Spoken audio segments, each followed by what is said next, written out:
오늘 오전 올해 한반도와 주변 해역 지진 가운데 가장 큰 규모인 규모 4.5의 지진이 강원 동해 해상에서 발생했습니다. 최근 해상과 내륙을 가리지 않고 지진이 자주 발생하고 있는 모양새인데요. 예, 현재 상황 전문가 연결해서 관련 내용에 대해서 좀 이야기해 보겠습니다. 홍태경 연세대 지구시스템과학과 교수님과 전화로 연결해 보겠습니다. 교수님 나와 계십니까? 네, 안녕하세요. 예, 안녕하십니까. 교수님 이번 지진 앞서 기자가 많은 설명을 해줬지만 지금 한반도 그리고 주변 해역 지진 가운데 올해에서는 지금 가장 큰 규모입니다. 이 정도 규모라면 좀 우려할 만한 수준으로 보고 계십니까, 교수님? 예, 규모 4.5가 만약에 내륙에 발생하고, 예.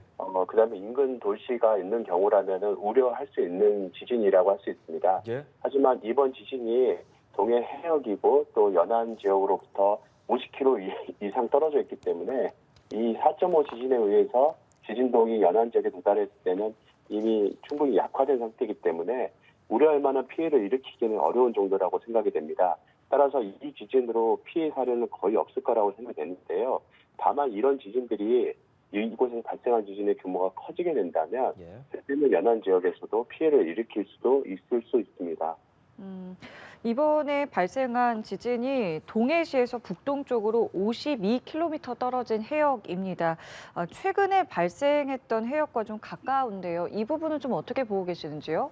네, 동해시에서 지난 4월 22일 이후로 연쇄적으로 지진이 발생을 해오고 있는데요. 예. 바로 그 동해시 앞바다 지역 50여 킬로 떨어진 해역입니다. 이번 지진이 발생한 곳도 동해시 앞바다에서 발생한 그 연쇄 지진 발생한 바로 그 장소인데요.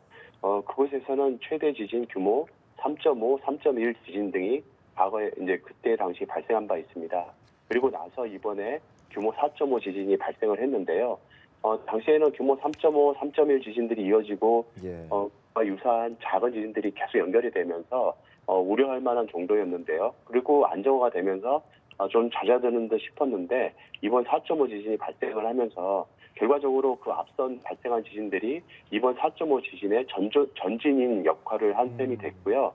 이번 지진이 본진인 셈이 됐습니다. 다만 이번 지진이 정말로 본진이냐는 앞으로 발생하는 지진이 어떻게 되느냐에 달려 있는데요. 더 큰 지진이 만약에 발생하게 된다면 이 지진마저도 전진이 될 수 있습니다. 더 큰 지진이 발생할 수 있을 가능성도 좀 있다고 보시는 겁니까, 교수님 그럼? 네, 지금 해당 지역에는 예. 많은 응력이 쌓여 있는 것으로 판단이 되고 있습니다. 굉장히 좁은 지역에 지진이 밀집해서 발생을 하고 있고 예. 규모 3.5, 3.1, 4.5 지진들이 바로 그 똑같은 단층대에서 지진이 발생을 하고 있거든요. 아. 이것은 해당 단층 면에 굉장히 많은 응력이 누적돼 있음을 의미하고 있고 단층의 크기에 따라서는 보다 더 큰 지진이 발생할 가능성도 있습니다.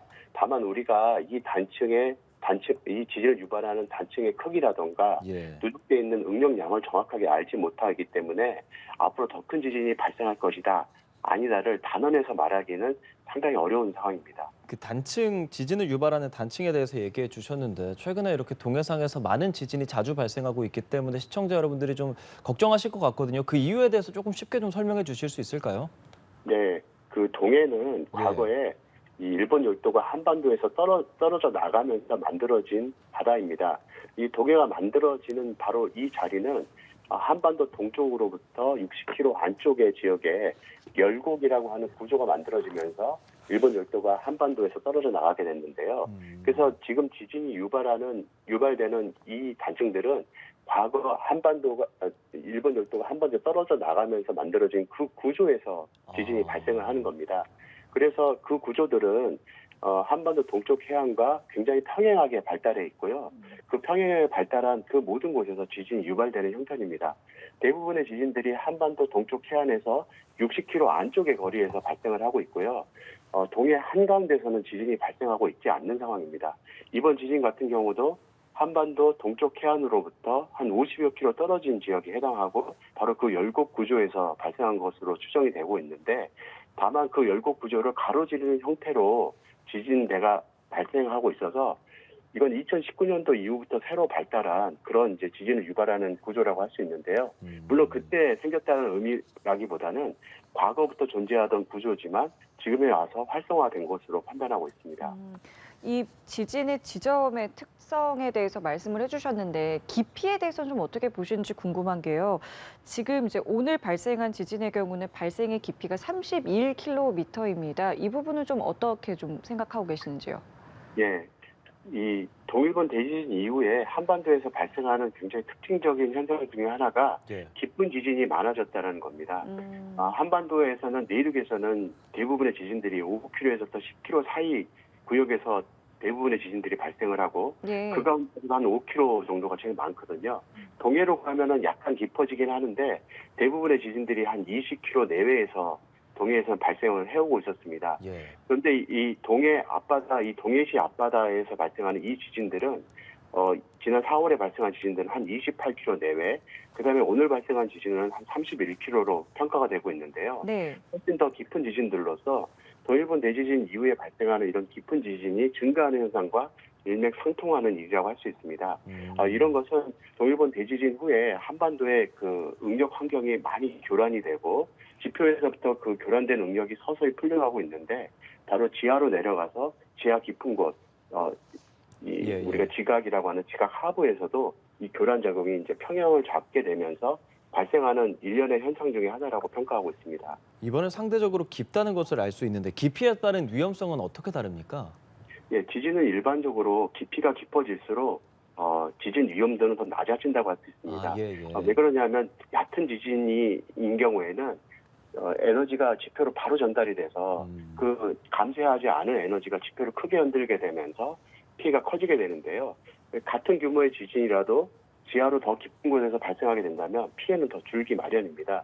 예. 그런 측면에서 이번 규모 4.5 지진은 한반도에서 발생하는 일반적인 지진에 비해서는 깊게 발생했기 때문에 지표에는 훨씬 더 적은 영향을 미치게 되게 돼 있습니다. 하지만 이제 지진 규모가 아까 말씀드린 것처럼 커지게 된다면 네. 당연히 더 지표에도 큰 영향을 미치게 마련입니다. 예. 해상과 내륙 지진에도 차이가 있죠. 이번에는 이제 해상에서 발생한 지진이기는 한데 그렇다고 이걸 무시할 수 있는 건 아니잖아요, 교수님. 그렇습니다. 이 동해 해역 지역은 앞서 설명드린 것처럼 이 해안선으로부터 60km 이내 지역에서 대부분의 지진들이 발생하고 있습니다. 물론 60km라고 하면 굉장히 먼 거리라고 할 수 있는데요. 규모 6.0 지진이 만약에 이 지역 안에서 발생하게 된다면 이 해안선을 따라서는 0.2G 이상의 지진동을 만들어낼 수 있습니다. 이것은 연구 결과로 이미 확인된 내용이기도 한데요. 그만큼 해안선에는 0.2G가 된다고 한다면은 지진 피해를 일으킬 수 있는 상당한 규모의 지진동이 되거든요. 그래서 결코 무시할 수 없는 거리가 됩니다. 그리고 가까운 거리에서 해역이라고 한다면은 동해안으로부터 60km 안쪽이기 때문에 가까운 해역에서도 또 지진이 발생할 수 있기 때문에 가까운 해역에서 만약에 지진이 큰 규모가 발생한다면 내륙에는 더 직접적인 영향을 미칠 수 있기 때문에 이 해역 지진이라고 결코 무시할 수 없는 상황입니다. 혹시 이러한 움직임이 앞으로 뭐 내륙에서 발생할 수 있는 가능성을 높이기도 하는지 궁금합니다. 네, 이 공교로운 일일지도 모르는데요. 예. 동해시 앞바다 지진 지난 4월에 발생하고 나서 네. 동해시 내륙에 또 군발형 지진이 관측이 되고 있습니다. 이번 5월 초부터 동해시 그 내륙에서 연쇄적으로 규모 2점대 지진과 1점대 지진이 나뉘어 발생하고 있거든요. 근데 이게 이제 굉장히 공교롭다고 볼 수도 있지만 기록을 앞당겨서 보게 되면 2019년도부터 동해시 앞바다 그 지역에서 지진이 발생을 했는데 그때마다 동해시 내륙에서도 지진이 연결되는 시간이 있습니다.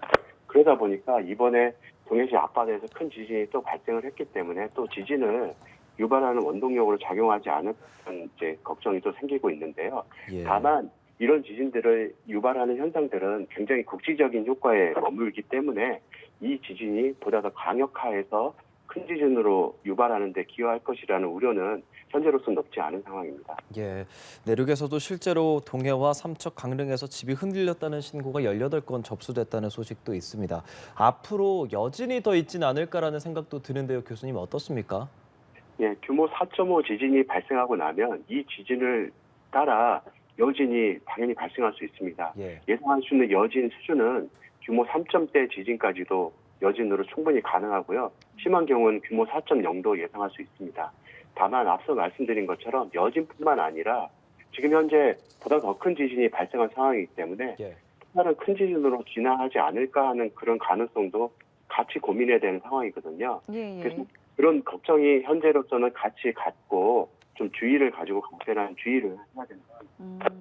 예, 매번 지진이 발생할 때마다 저희가 여러 전문가분들께 뭐 여쭤보는 질문이기는 합니다만은 이 우리나라가 이제 더 이상 지진의 안전지대가 아닌 것 같다라는 부분을 많은 분들이 좀 말씀을 하셨어요. 교수님 여기에 동의하시는지요? 그럼요. 우리나라는 지진 안전지대가 아니었으면 조선왕조실록 등을 보면은 충분히 확인이 가능합니다.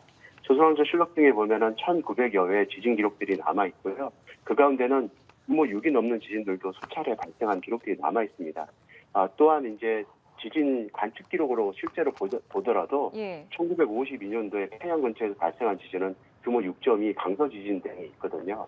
그래서 그런 지진들이 이미 발생한 사례들이 있기 때문에 한반도에서 그간의 지진들이 많지 않았다고 해서 안심을 했었을지 모르지만 지금 보시다시피 한반도는 결코 지진으로부터 아주 안전한 국가라고 할 수는 없습니다. 예, 알겠습니다. 지진 상황에 대해서 좀 짚어봤습니다. 홍태경 연세대 지구시스템과학과 교수님과 함께했습니다. 오늘 말씀 고맙습니다, 교수님. 네, 감사합니다.